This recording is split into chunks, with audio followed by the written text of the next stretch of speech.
Petrol prices 100 ரூபாய்க்கு மேல அப்படிங்கிறது ஸ்டாண்டர்ட் ஆயாச்சு. இப்படிப்பட்ட சமயத்துல நம்மளுடைய யூனியன் மினிஸ்டர் நிதின் கட்கரி அவர்கள் எல்லா கார் நிறுவனங்களும் ஃப்ளெக்ஸ் ஃபியூவல் இன்ஜின்ஸை ரெடி பண்ணணும் இன்னும் 6 மாத காலத்துக்குள்ள அப்படின்னு சொல்லியிருக்காரு. இந்த ஃப்ளெக்ஸ் ஃபியூவல் இன்ஜின்ஸ் கொண்ட கார்கள் அப்படின்னா என்ன, இதனால நமக்கு என்ன அட்வான்டேஜ், இதனால பெட்ரோல் விலையை எப்படி குறைக்க முடியும் அப்படின்னு கவர்மெண்ட் நம்புறாங்க போன்ற எல்லா விஷயங்களையும் இந்த வீடியோல பார்க்க போறோம். நீங்க பார்த்துட்டு இருக்கிறது கார் இன்ஃபோ தமிழ். கார்கள் பற்றிய அனைத்து தகவல்களையும் உடனுக்குடன் தெரிஞ்சுக்க கார் இன்ஃபோ தமிழ் சேனலுக்கு சப்ஸ்கிரைப் பண்ணுங்க. The ethanol rate is 60 rupees per liter and petrol rate is more than 100 rupees per liter. Ethanol is a better fuel than petrol.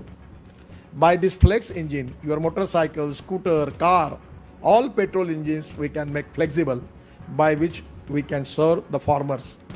முதல்ல ஃப்ளெக்ஸ் ஃபியூவல் அப்படிங்கிறது பெட்ரோல் இன்ஜின்ஸ்க்கு மட்டும்தான் பொருந்தும். நாம பெட்ரோல் கூட எத்தனால பிளெண்ட் பண்ணி use பண்ணலாம். ஒரு இன்ஜின் பெட்ரோல் இல்ல 100% எத்தனால மட்டுமே யூஸ் பண்ணி ரன் ஆச்சு அப்படின்னா அதுக்கு பேர் தான் ஃப்ளெக்ஸ் ஃபியூவல் இன்ஜின்.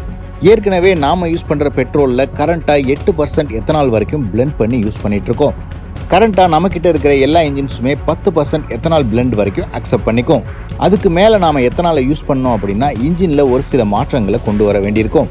உதாரணத்துக்கு எத்தனால் ரொம்ப கரோசிவான ஃபியூவல், அதுக்கு தகுந்த மாதிரி காம்பனன்ட்ஸோட மெட்டீரியலை மாற்றி ஆகணும். இந்த மாதிரி மாடிஃபிகேஷன்ஸ்லாம் பண்ணி எத்தனால் யூஸ் பண்ணுறதுக்காக தயார் பண்ணதா நிதின் கட்கரி அவர்கள் 6 மாத காலம் அவகாசம் கொடுத்துருக்காங்க. இது இம்ப்ளிமெண்ட் ஆகிறதுனால நமக்கு 3 முக்கியமான அட்வான்டேஜஸ் இருக்கு. முதல் அட்வான்டேஜ், எத்தனாலோட விலை கரண்டா 60லேருந்து 65 ரூபாய் தான் இருக்கு. பெட்ரோல் விலையை கம்பேர் பண்ணும்போது இது மிகவும் குறைவு. ரெண்டாவது முக்கியமான அட்வான்டேஜ், எத்தனால் நமக்கு கிடைக்கிறது கரும்பு, சோளம் போன்ற பயிர்கள்லேருந்து. இதனால விவசாயம் அதிகமாக நடைபெற்று விவசாயிகளுக்கும் உதவியாக இருக்கும். மூணாவது அட்வான்டேஜ், கவர்மெண்ட் வெளிநாடுகள்லேருந்து ஃபியூவலை இறக்குமதி பண்ணுறது மிகவும் குறைவாக இருக்கும். சரி, அடுத்த 6 மாத காலத்துக்கு நாம புது கார் வாங்குறது தள்ளி போட்டுட்டு ஃப்ளெக்ஸ் ஃபியூவல் இன்ஜின்ஸ் வந்ததுக்கப்புறம் கார் வாங்கலாமா அப்படின்னு நீங்கள் கேட்டிங்கன்னா உங்களுக்கு கார் அவசியமாக தேவைப்படும் பட்ஜெட்டில் இமீடியட்டாகவே புக் பண்ணிக்கலாம். ஏன்னா 6 மாத காலத்தில் இது இம்ப்ளிமெண்ட் ஆகுமா இல்லையா அப்படிங்கிறது நமக்கு சரியாக தெரியாது. ரெண்டாவது, இது இம்ப்ளிமெண்ட் ஆனால் கூட உங்களுக்கு உங்கள் காருக்கு எப்போவுமே உங்களுக்கு தேவையான பியூர் பெட்ரோல் கிடைச்சிட்டு தான் இருக்கும். அது மட்டும் இல்லாமல் இந்த ஃப்ளெக்ஸ் ஃபியூவல்ஸ்னால இன்ஜினோட பர்ஃபார்மன்ஸ் கொஞ்சம் குறையும் அப்படின்னு சொல்கிறாங்க.